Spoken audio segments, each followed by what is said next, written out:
Baik, Assalamualaikum warahmatullahi wabarakatuh. Pada kesempatan kali ini, kami dari kelompok 10 akan menjelaskan materi ke-10 makroekonomi mengenai supply and cost of production yang diampu oleh Bapak Bambang Suprayitno MSc dan Ibu Dr. Daru Wahyuni SEMSI. Sebelumnya, izinkan saya memperkenalkan kelompok kami yang terdiri dari Vivian Berliana Ramadan Darman dengan NIM akhir 035, Septiana Putri Widyaningrum dengan NIM akhir 054, Anggara Putra Hansasyah dengan NIM akhir 057, Wildan Maulana dengan NIM akhir 065, Esya Cahya Ginjala dengan NIM akhir 069.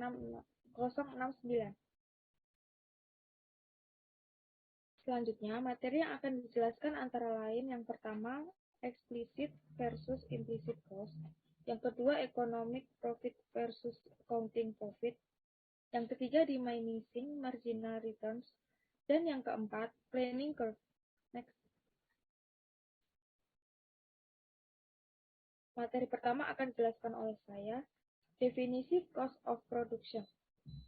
Cost of production atau biaya produksi adalah akumulasi pengeluaran yang diperlukan oleh perusahaan untuk bisa memproses bahan baku hingga menjadi produk. Next.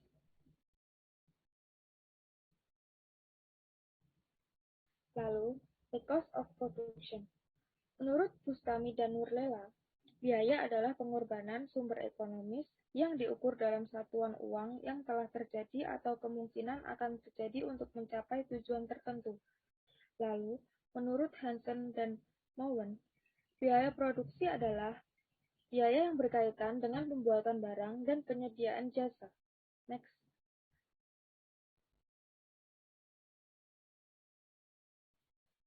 Selanjutnya, berdasarkan sifatnya. Yang pertama ada biaya tetap. Biaya tetap merupakan biaya yang jumlahnya total tidak terpengaruh oleh volume kegiatan dalam kisaran volume tertentu. Yang kedua ada biaya variabel, yaitu biaya yang jumlah totalnya berubah proporsional dengan perubahan volume kegiatan atau produksi tetapi jumlah per unitnya tidak berubah. Lalu yang terakhir, ketiga, biaya total, penjumlahan biaya tetap dan biaya variabel dan proses produksi. Selanjutnya akan dilanjutkan oleh teman saya, Septiana Putri. Baik, selanjutnya adalah berdasarkan realitas explicit cost, yaitu biaya yang harus dikeluarkan oleh perusahaan untuk mendapatkan atau menghasilkan sesuatu. Dengan kata lain, semua pengeluaran uang tunai dari aliran kas keluar yang dicatat dalam pembukuan atau laporan keuangan perusahaan. Misalnya, seperti perusahaan membayar upah kerja karyawannya untuk melakukan kegiatan produksinya. Sedangkan implicit cost atau biaya implisit, yaitu biaya peluang dalam menggunakan sumber daya internal perusahaan yang tidak ditampilkan dalam laporan keuangan atau biasanya dilaporkan sebagai biaya terpisah. Misalnya, sebuah perusahaan manufaktur memiliki gedung yang digunakan sendiri untuk melakukan kegiatan produksinya. Perusahaan ini menghasilkan laba bersih 500 juta per bulan, sedangkan biaya peluang apabila gedung tersebut disewakan ke pihak lain sebesar 50 juta per bulan. Oleh karena itu, perusahaan harus rela untuk kehilangan potensi pendapatan sebesar 50 juta tersebut. Inilah yang disebut dengan biaya implisit. Next.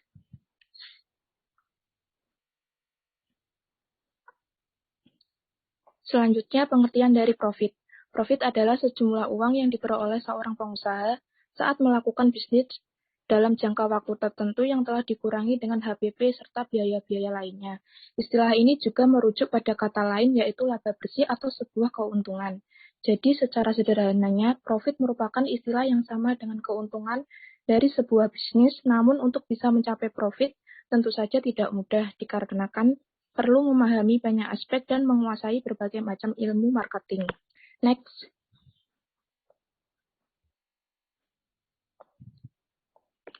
Selanjutnya yaitu the king of profit. Ekonomi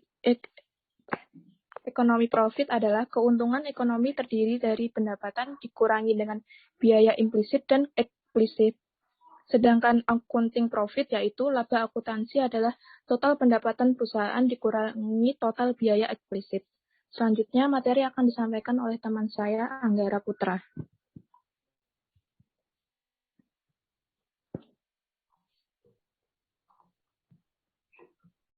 Saya Anggara Putra Hansyah dengan NIM akhir 057 akan menjelaskan tentang Economic Profit versus Counting Profit. Seperti yang kita ketahui bahwa laba merupakan selisih dari pendapatan total dan biaya. Namun laba sendiri dibagi menjadi dua macam, yaitu laba ekonomi dan juga laba akuntansi. Economic profit atau laba ekonomi adalah keuntungan ekonomi yang diukur untuk menentukan nilai keseluruhan perusahaan. Cara mengukurnya atau menghitungnya adalah pendapatan total dikurangi biaya implisit dan eksplisit. Lalu, accounting profit atau laba akuntansi membandingkan kinerja keuntungan, menyiapkan laporan keuntungan, dan menentukan pajak penghasilan. Cara menghitungnya adalah total pendapatan dikurangi biaya eksplisit. Berikut ini adalah contoh dari laba akuntansi dan laba ekonomi. Misalkan Joni adalah atlet tinju profesional. Ia digaji sebulan sebesar 3.000 US dollar per bulan. Setelah lelah menjadi atlet profesional, akhirnya Joni memutuskan berhenti menjadi atlet dan memulai membuat penginapan.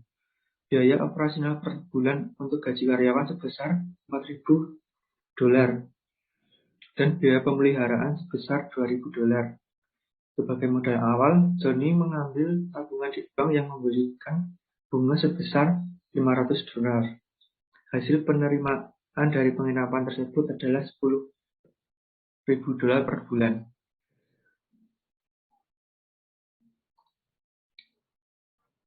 Yang pertama, kita cari laba akuntansi terlebih dahulu.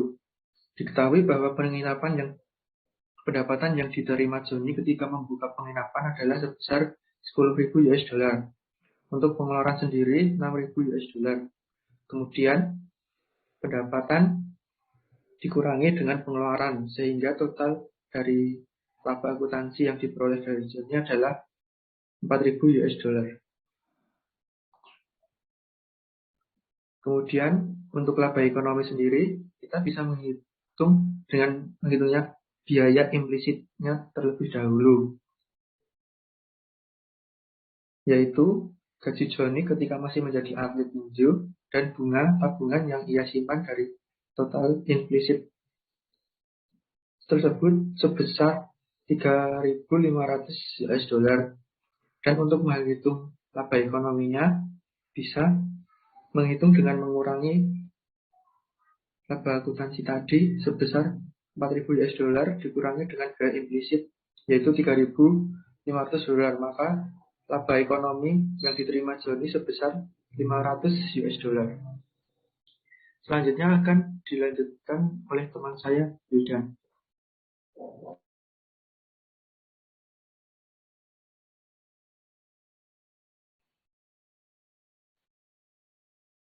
Selanjutnya, the law of diminishing marginal return atau hukum hasil lebih yang semakin menurun, yaitu apabila salah satu input ditambah penggunanya sedangkan input-input lainnya tetap, mula-mula tambahan outputnya akan mengalami peningkatan.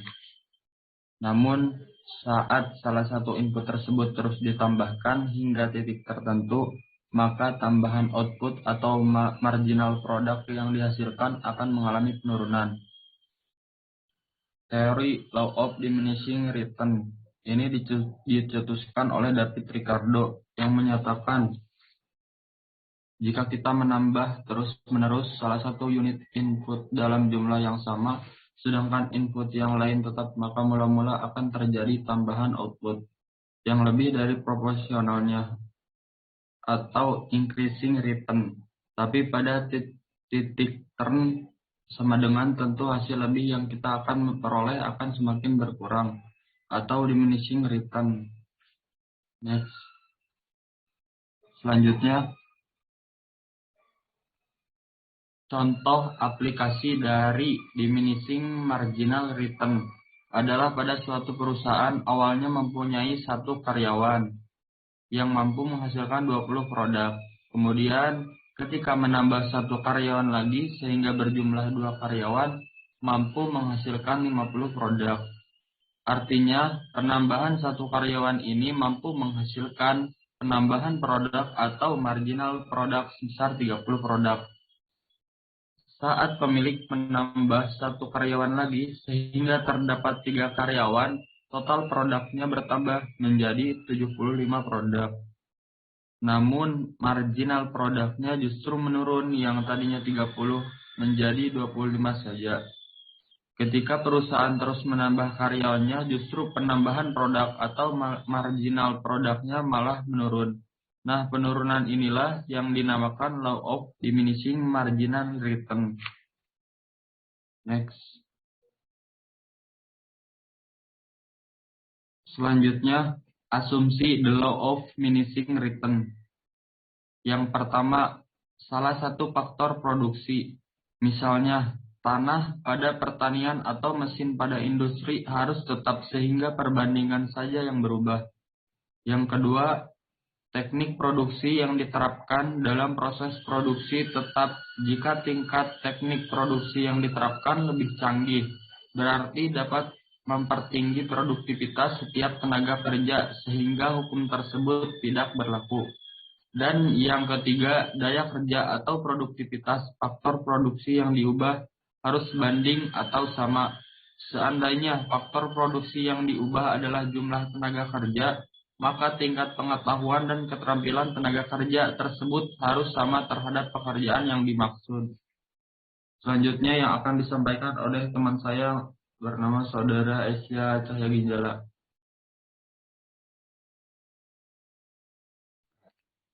Baik, berikutnya planning curve.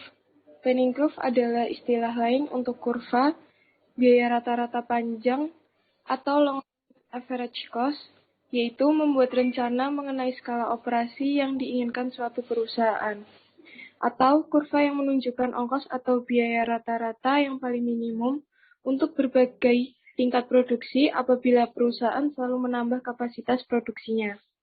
Long run average cost curve dibentuk dari kumpulan average cost yang banyak sekali, maka bentuknya akan menyerupai huruf U. Pada contoh kurva yang pertama ini, di sini perusahaan memiliki short run average cost yang berbeda-beda yang menggambarkan beberapa tingkat produksi. Pada gambar tersebut terdapat short run average cost 1, short run average cost 2, dan short run average cost 3. Masing-masing dari short run average cost ini memiliki titik minimum, dan dari sinilah kita bisa membuat kurva long run average cost dengan cara menghubungkan titik-titik minimum dari masing-masing short run average cost tersebut. Next.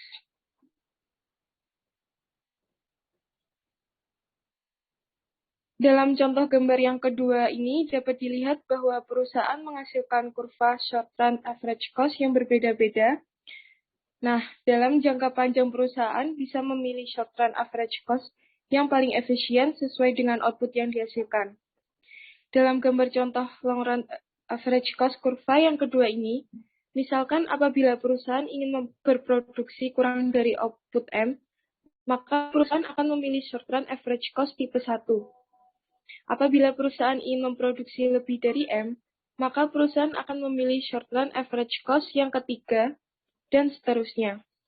Di sini dapat disimpulkan bahwa kurva long run average cost dapat digunakan perusahaan memilih short run average cost yang efisien sesuai output yang akan dihasilkan oleh perusahaan.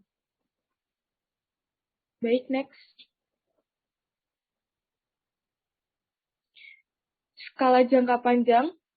Kita bisa membedakan skala jangka panjang menjadi 3 karakteristik berdasarkan perubahan total cost-nya seiring dengan penambahan output. Yang pertama yaitu skala ekonomis atau economies of scale, yaitu suatu ciri saat average cost jangka panjang menurun seiring dengan meningkatnya jumlah output. Nah, ini terjadi saat output yang diproduksi masih sedikit. Yang kedua yaitu skala hasil tetap atau constant returns of scale, yaitu suatu ciri di mana output yang dihasilkan meningkat tetapi average cost jangka panjang yang digunakan tidak berubah. Kemudian yang ketiga adalah skala disekonomis atau disekonomis of scale, yaitu suatu ciri di mana average cost jangka panjang meningkat seiring dengan meningkatnya jumlah output.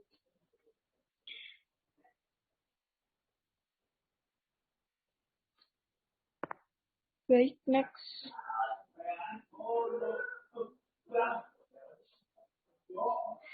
Pada gambar ini dapat dilihat bahwa skala ekonomis terjadi pada average cost jangka pendek dengan pabrik kecil. Pabrik kecil yang dimaksud ini adalah saat output yang diproduksi masih sedikit. Economics of scale terjadi karena beberapa faktor, antara lain karena satu adanya spesialisasi, yang kedua saat laba dan kapital masih sedikit, manajer bisa mengelola produksi lebih efektif. Dan yang ketiga, biaya input akan lebih murah jika input dibeli dengan jumlah yang banyak. Oleh karena itu, average cost akan menurun dan jumlah output yang akan dihasilkan akan meningkat. Kemudian, skala hasil tetap terjadi saat average cost jangka pendek dengan pabrik menengah. Pabrik menengah di sini yang dimaksud adalah output yang dihasilkan mulai meningkat, tetapi average cost yang digunakan masih tetap atau sama. Dan yang ketiga adalah skala disekonomis yang terjadi saat average cost jangka pendek dengan pabrik besar.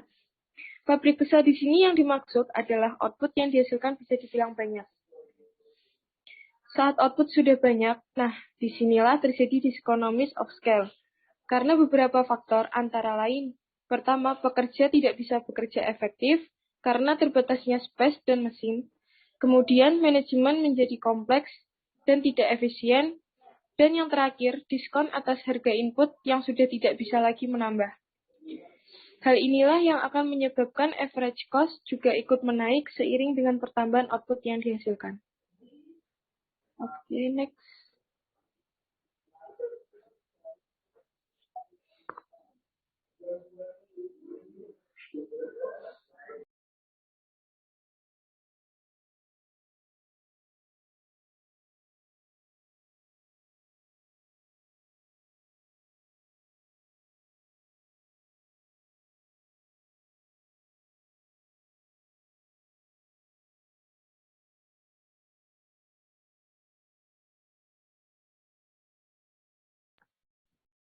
Baik. Sekian dari kelompok kami, kurang lebihnya mohon maaf. Wassalamualaikum warahmatullahi wabarakatuh.